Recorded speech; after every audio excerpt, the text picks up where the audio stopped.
Hello, my name is Vicha Hajdamowicz. I live in South Hadley right now, but I came from Germany originally. I was born in Germany, to Canada, and then to Holyoke, and I'll go on later. My name is Leon Hajdamowicz. I live in South Hadley. I came here in 1951 From? to Holyoke. Hi, my name is Arlin Hernandez, and I'm from Puerto Rico, and I came here on 1999. So just please, So- to start off, just whichever one of you wants to start your story, and just let the stories flow, and just everyone listen. I don't Okay. mind. No, No. go ahead. Go ahead. Who's younger? So, I was born in a German slave labor camp. So during the war, my parents were taken from their home in Poland, sent to German camps where they had to work for slave labor. And in those camps, my brother was born and I was born. My oldest brother was born in Poland. He went with my entire family. Like you hear the stories of families traveling in trains, they traveled in a train for a whole week. So when the war was over, families in Germany had a choice of where to go. They could go back to Poland, they could go to Australia, they could go to Brazil, they could go to England, they could go to Canada, they could go to the US. These were the choices. My parents chose to go to Canada because my mom thought Canada sounded pretty. So my grandparents chose to come to the US. I have a total different experience as an immigrant compared to my husband.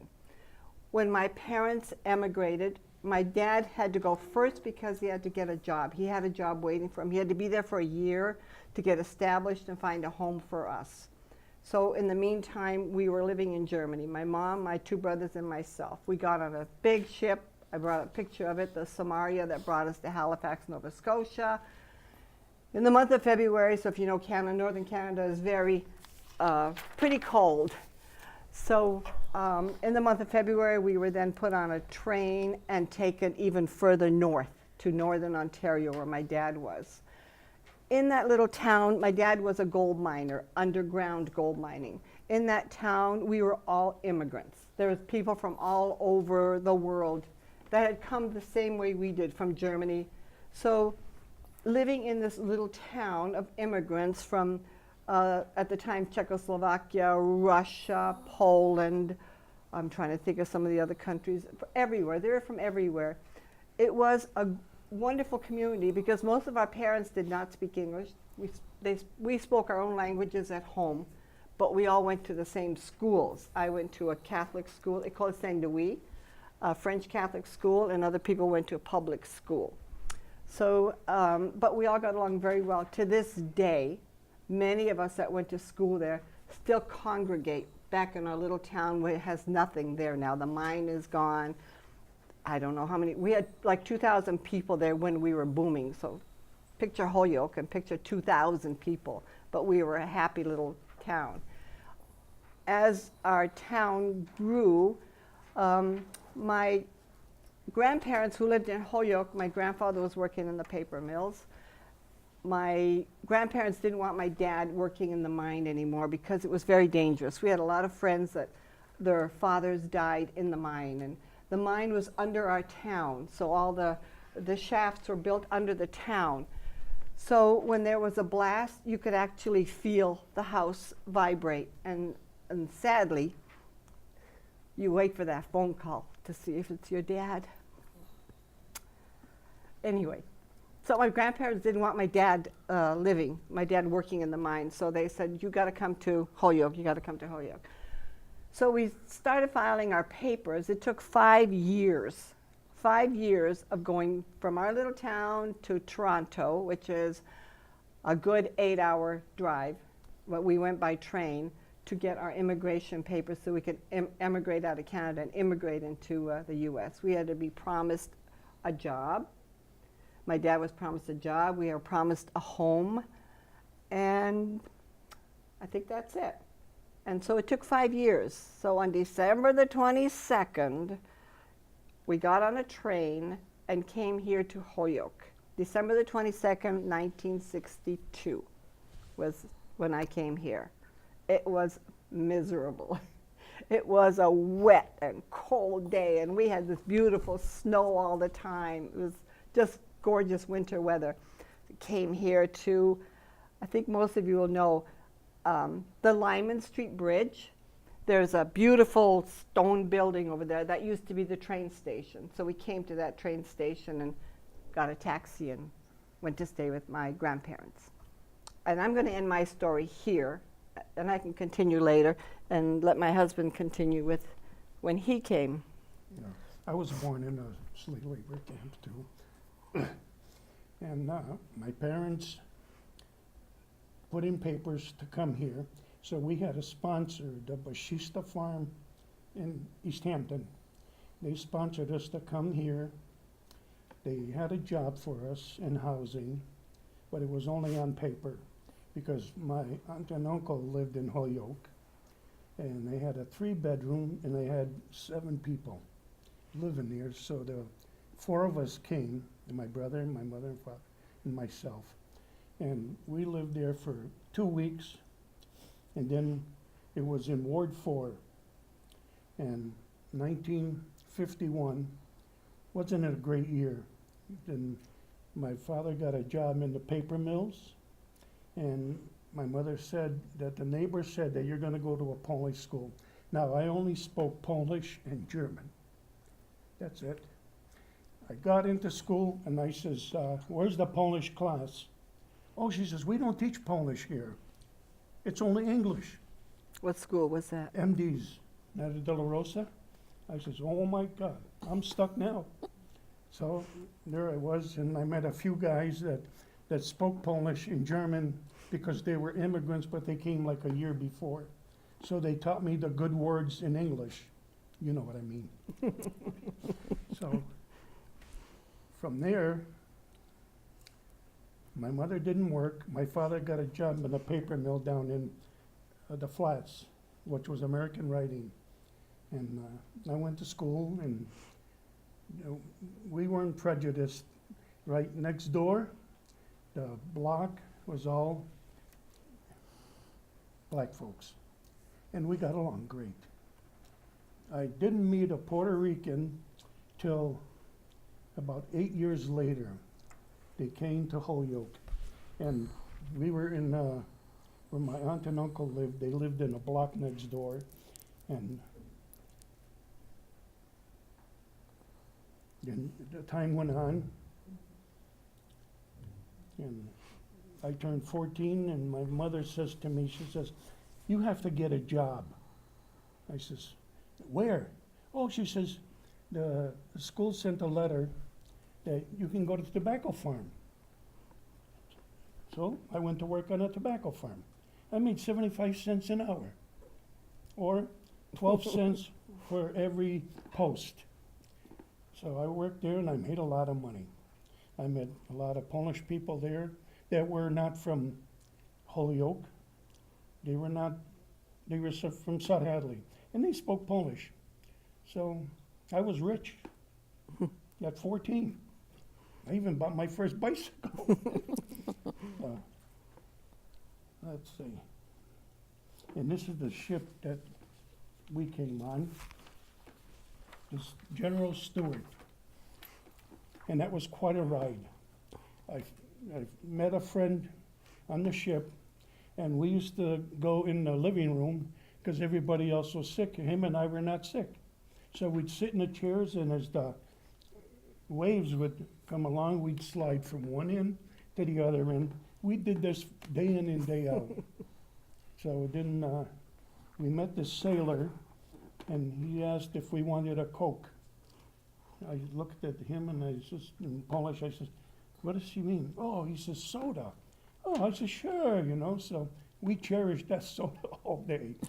And then we came to New York, and the ship docked, and then you went to quarantine, and then we went in this big waiting room, and there was hundreds of us, and by 9 o'clock, there was myself, my mother, my father, and my brother. We were the only ones there, and these 2 gentlemen came, and they spoke Polish, and I asked my father if he had a job. And my father says, yeah, I have a job in Holyoke. So, but they were offering him a job to stay in New York. Maybe we should have stayed in New York. But the farmer picked us up in this 1952 Chevy wagon. It was beautiful. And he brought us to Holyoke, not to East Hampton. And I'll let you continue now. Okay. Like I said, my name is Arlin, and the first thing I'm gonna tell you guys that is so funny. When I first came over here, like in Puerto Rico, they do a lot of misspelling, you know, like 'cause people from over there, they wanna name their kids like differently. So my mom wants to name me Arlene, but they spell it wrong. So they did Arlin, Arlin. So when I first came over here as an adult, they made me a doctor appointment, and I didn't know a lot of English either. So I was sitting there in the office like for 2 hours waiting for them to call me. And I was like, why they haven't called me? So I approached one of the girls, and she asked me what was my name. And I said, Arlene. And she's like, and what is your last name? And I'm like, Hernandez. And she was like, oh, Arlen? And I'm like, no, my name is not Arlen. My name is Arlene. So it was because it was a misspelling. Nowadays, they still call me Arlene, but my family call me Arlene because that's the way it's supposed to be my name. When I first came over here, my very first time, I was only 9 years old. That was around 87, 88. And I was supposed to came here for vacation with my brother, one of my oldest brother. And he decided that he didn't want to send us back. So he put me in Kelly school. I was in Kelly school like for 6 months. And he forced my mom to come all the way from Puerto Rico to come get me and my brother because he refused to send us back home. So my mom came, get me and my brother that he used to come here to Holyoke, and we went back to Puerto Rico. I went to school over there. My mom used to work. Since I was a little girl, you know, it's not like them, because, you know, I was able to come and go because, you know, we are citizens. But over there in Puerto Rico back then, it was hard. Still, you know, my mom used to work in a factory, and if she makes $2 an hour, that was a lot. And that was a lot back then. And because she has to work, she didn't have time. You know, she had 4 boys. I was the only girl, the youngest one. So I remember my grandmother used to be the one that used to take care of me. She used to bring me to school. My grandmother, she never knew how to do hair, so I was always with my messy hair to school. I used to have to walk a long distance because my mom had to go to work like around 5 o'clock in the morning. So basically after that I learned little by little. I was the only girl, so I was always with my brothers. So at the age of 8 or 9, I was already going to school by myself, and my mom always working, so I had to wait until she comes, she cooks, and it was kind of rough. And like I told my kids now, like when I go food shopping, they get like 15 different type of cereals and all that stuff. It was hard back then, you know. When we used to get to see a cereal box, it have to last like a month, okay? And what we have all the time in the fridge, it was a lot of water, a lot of water. Then I went to middle school, I went to high school, then I got pregnant with my first son. I was only 16. I never went out of school. I have my son. My mom helped me and my family, and I have my son, and I finished high school. When I was 19, I couldn't have like a good opportunity over there of work. It was hard. So like I have family over here, and I wasn't doing that good. My mom decided I didn't want to come over here. She sent me over here. So I didn't have a choice. So I came over here, and the first place I came to live, it was in South Holyoke, in the South Bridge, in front of Morgan School. So a week after I was here, I went to the corner store and with my son. He was not even 3 years old. And all of a sudden, it was a shooting. I was in the middle of the shooting with my son, walking. I was so scared. And then this guy come from I don't know where, and he said, get in the car. So I got in the car because I was so nervous. I didn't even know who he was. And the funny thing is that he drive me and he bring me to my house. And I said, how you know I live here? And he said, oh, because I live in the 3rd floor. And I was like, I thank him forever because that was a bad experience. 3 weeks after that I came, I found a job through an agency. You know, when we used to come, they give us a lot of, you know, you had to go through agency. So my first job, I started working at Avery Dennison in Chicopee, the factory of binder, chip protector, and stuff like that. So I was there for a while through the agency. Then, like, I did a good job. They give me permanent job. So I worked there for a couple of years. But then I got tired. It was a 2nd shift. So I go from 3 to midnight, and then I want to go to sleep, and then my son had to get up early because my son had to go to daycare, this and that. And another thing that I had to mention, I didn't have a car. So the first 6 months, I used to go in a taxi to work just because I wanted to work. So most of the money that I used to make, I used to spend it to go to work. But I maintained myself, and then my brother decided to get me a car. It was a humongous car that I ever seen. It was one of those old cars, big one. But he gave it to me, so I used to, you know, I took it and I used to went to work on that car. And I continued there for a couple of years. Then I decided I didn't want to work there no more, so I started looking for options. And I worked different places. I worked at Family Dollar. I used to work at nursery home. Any place, Target, any place in Holyoke, you name it, I used to work there. But then I got interested in driving, so I went for to be a van driver for the BOC. And I worked there for a couple of years, and then I applied at the Holyoke Public Schools, and I became a van driver for a year. Then after that, a year after, I went and I get all the permits, and I went for the CDL, the big bus. And I was a driver here in Holyoke for 11 years of the big bus. I forgot to mention, after that, I have China before that. I got married to her dad, and I have her, so I decided not to work like for 2-3 years, her first 2-3 years, and I stay home with her. And what I can tell you, it's not been easy, but since I came here very young, I work. Now I can tell you, I met a beautiful guy. He used to come here to this school. Maybe you guys know him. His name is Dicky Matos. And now we own a few properties in Holyoke. I have my own company with him. We own a roofing company. So now I don't work for nobody. I work for myself. And, I'm trying to give my kids a good future, better opportunities than what we had. And I always teach my kids that it's not easy, because it wasn't easy.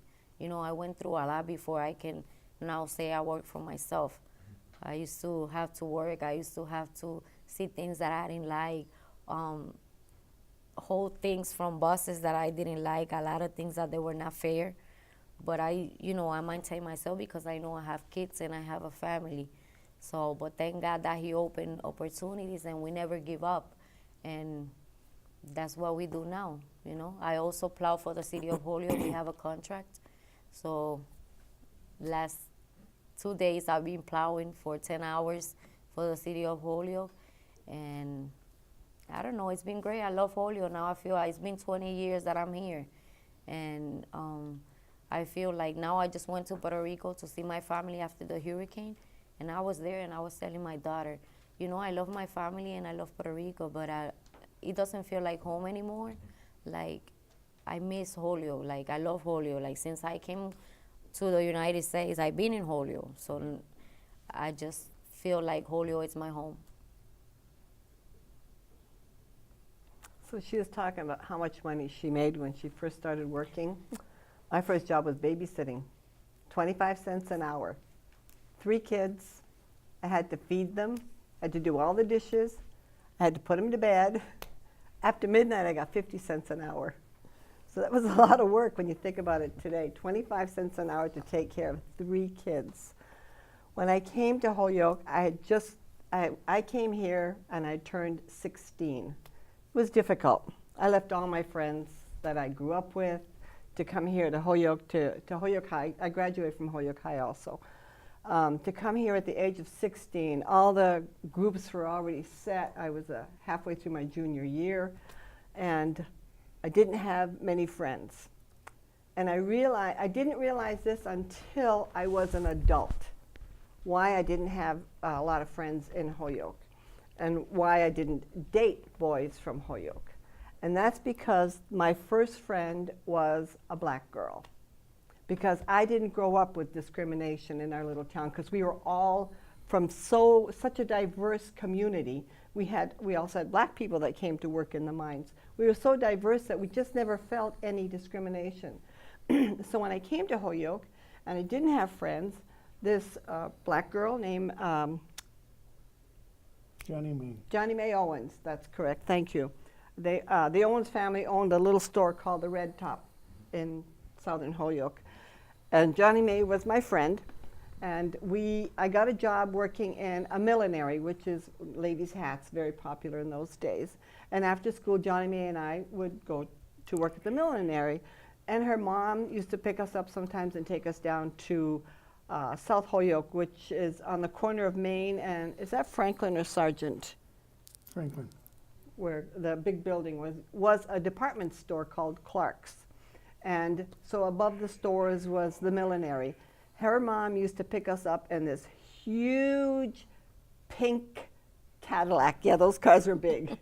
Pink Cadillac. I had no problem getting in with all the black kids. It never bothered me. I didn't understand it at the time. And even when I came home one day and I said to my mom, I'm having Johnny Mae over for dinner. My grandmother, who has already been living in Holyoke all these years, said, oh, you can't do that. I'm like, I don't understand why you can't do that. And my grandmother said, well, she's black. And my mother said, it doesn't matter who she is, it's her friend, and she's coming to dinner with us. So we stayed friends for quite a long time. And I did not realize that until really I was employed at Mount Holyoke College, and we started going into diversity training classes.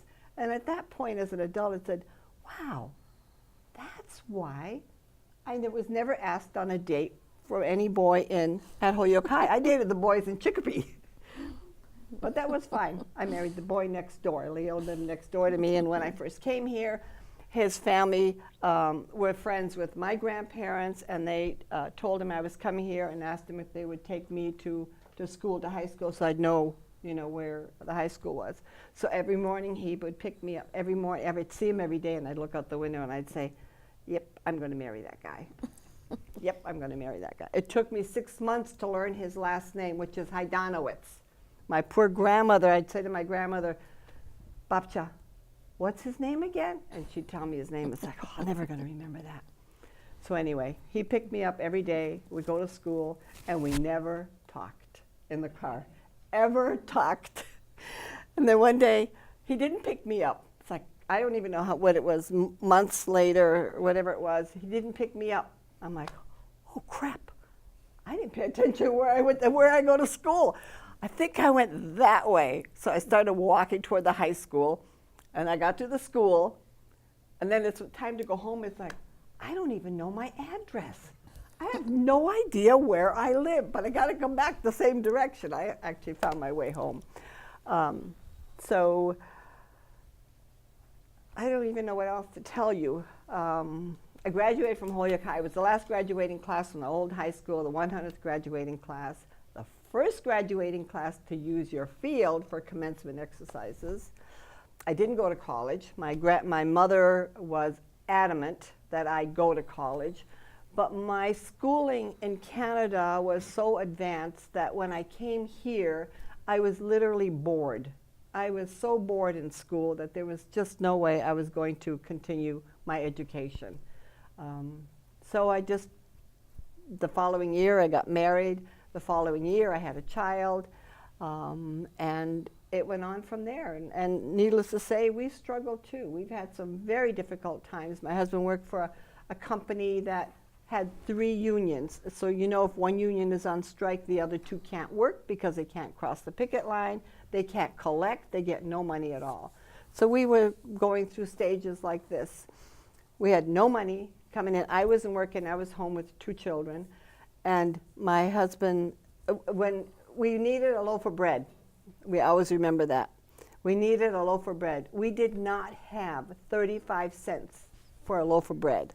We wouldn't go to our parents. There's no way, because they didn't want us to get married. We were so young. And they said we weren't going to make it. We were going to prove we were going to make it. And so that day, do you remember that day? We said, we will never forget this day. The fact that we don't have 35 cents for a loaf of bread. He was a coin collector at the time.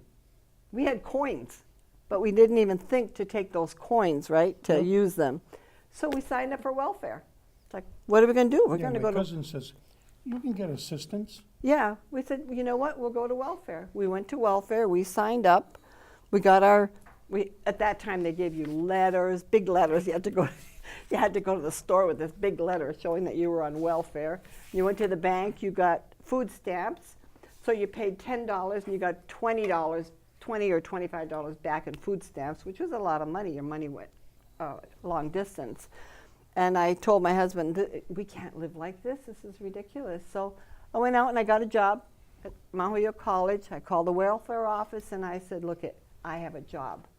I want you to tell you I have a job. I don't need the money anymore. I want to keep it clean, because if I ever have to go back, I want that assistance to be there for me. So I was very lucky I got that job at Mount Holyoke, and I was there for 35 years. And we've been together, we've been married now for, it'll be 53 years. And he's still alive. Dan, do you have anything else you'd like to talk about growing up, and maybe your early experiences in Holyoke? How the cold water flats and how Yeah. you heated that. Oh, yeah. We lived in a cold water flat. That means there's no heat in the building. You have to heat it yourself. And we lived on a top floor. Well, you froze in the winter and you roasted in the summer. So we had every apartment had a stove, the old coal and wood burning stove. And it had gas too. And my mother would say, go down to the basement and bring up some wood in a basket. So I'd bring it up, put it on the side. And then I was doing something and the gas went out. I says, we have no gas. She says, take a quarter, go in the meter in the bathroom, which was out in the hallway, put the quarter in the meter, and the gas came back on. That's how it was then. And then a few years, when I was 16, my mother says, you have to get a car. I says, I am? Yeah. She says, you're going to get a car. I says, what about Dad? He says, he's not going to drive. He says, he's nervous. So I got a car, and then we moved up on Elm Street, which was down by the canals. We lived by the canals. That was the only apartment you could get then. And I remember the price, $11 a week for rent. And then when we moved up there, then Vicha came and moved next door, and then my father says, you got to get a newer car. So the car that I had, I went to Holyoke Trade, which was over on the other side. Where CVS is, that was the Dean Volk. And I used to bring the car in on Friday, and I would take the mufflers off, and I would put these other mufflers on, and then going down the street. And I get stopped all the time by the Holyoke police. But as I grew up in Holyoke, they knew you. So he says, don't come down the street here anymore. The people are complaining. So after that, I went to work. I took automotive in trade school, and the teacher says, you have to take machine shop for 1 year. It was all right with me, you made a screwdriver or stuff like that, but I liked automotive. And then one of the teachers was from East Hampton, Kuzniar, and he says, you know what? He says, you're not a mechanic, you're a supervisor. So I would get a work order and we would rebuild a car. The motor would be shot and that. Then he says, maybe you should start painting cars too. So William Dean had 3 sons. One was a doctor. He was in an accident every week. So I'd have to take the fender off, go to the junkyard in Chicopee and get a fender, put it on, paint it and everything. And then from there, I worked at the furniture store after school. I was driving truck, delivering furniture in Holyoke, which was a Polish-owned store. They catered to the immigrants that were coming in to Holyoke, and he would set up a whole apartment for them. And you would go on Saturdays and you'd make collections for the payments. Is that Warnick Furniture? Royal Furniture. Royal, okay. Royal Furniture. Wernick was across the street. And from there, I didn't want to work at the furniture store, so a friend of mine from South Hadley says that the electronics plant is looking for people that know how to read blueprints. I says, I know how to read blueprints, so I went to work in South Hadley for 2 years at Ren Electronics. It was good, but then that wasn't for me because you had to work from 3 to 11. There's no dating. You get out of school at 2 o'clock. By the time you get there, you have a little lunch, and you work from 3 to 11, and you go home because you have to get up in the morning to go to school. What was the biggest difference each one of you, when you first came to Holyoke, what was the biggest difference from where you came from? What was The language, Mhm. you know, it was hard to communicate, and the TV. Because when you come over here, like all the Hispanic channels, they're like Mexican. So at the beginning, it was very hard for me to understand what they were saying because even in Spanish, it's different. So that was one of the biggest thing, you know, the change that I was like, oh my God. And I was wishing I can get a Puerto Rico channel, and that didn't happen to many, many years then after. Yeah. Leon, what was, when you first, what did you notice, the first thing you noticed that was so different? They were laughing at me because I had these short German pants with the suspender. The lederhosen. And the shirt, right? So I'm walking down the street and they're laughing. I says, what are you laughing at? Well, you don't wear that stuff here. I says, why not? He says, this is America. This is in Germany. So I went home. I told my mother, and my mother says, oh boy, we got to go to Micah's. There was a furniture store on High Street. And we went there, and there's a Polish guy that owned it, and he got me some pants, black shoes, black shirt. I says, what the hell am I get dressed for? You know? Then that, and it was the language, you know? But then, every day, I think it was from 9 to 11, we lived in Ward 4, which is where the MD school is.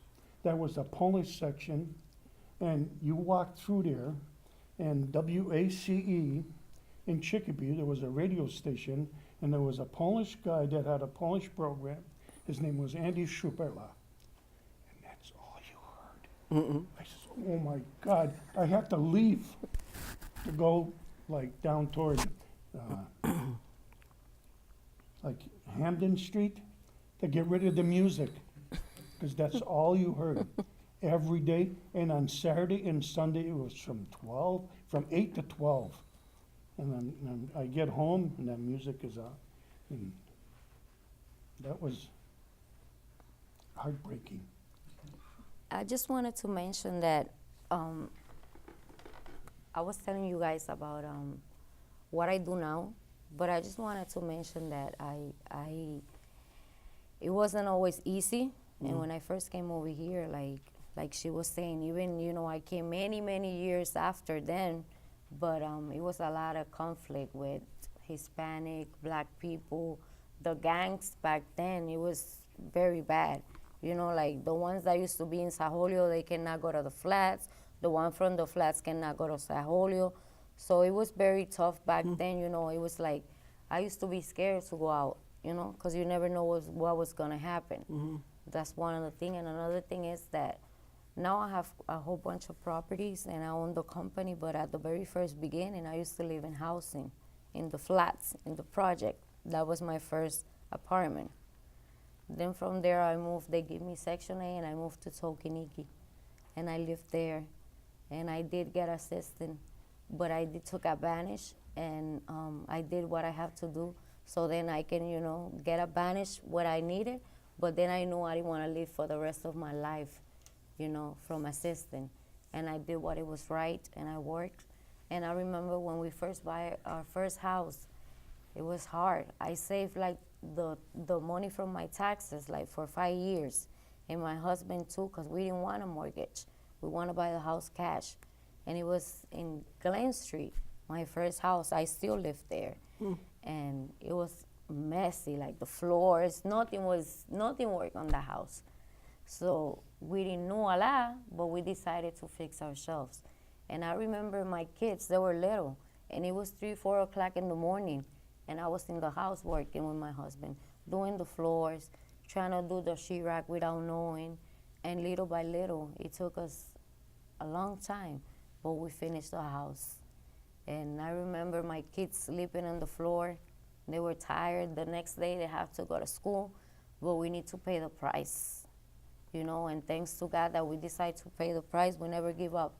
We traced a line, and we said no matter what it takes, we will never go out of that line, And we worked very hard. My husband used to work 3 shifts, 3 shifts, just to make it happen, to buy the first house. And thanks to God now, we have a few properties in Holyoke. We have one of the biggest company in roofing around here, and but it wasn't easy.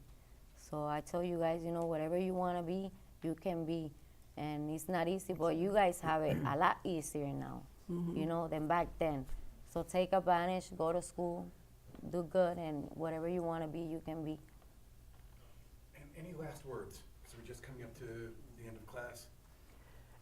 Anything? There was name calling even then when we were growing up. We were called DPs, which I'm sure a lot of you don't know what that is today. But DP is a displaced person, and I brought my little card to show you what that was. Because when our families were taken from their homes in Poland and put into these camps, and then when the war was over, we had no home. So we were referred to as displaced persons. That's what we were, DPs, displaced persons. Thank you for listening. Yeah. Thank you.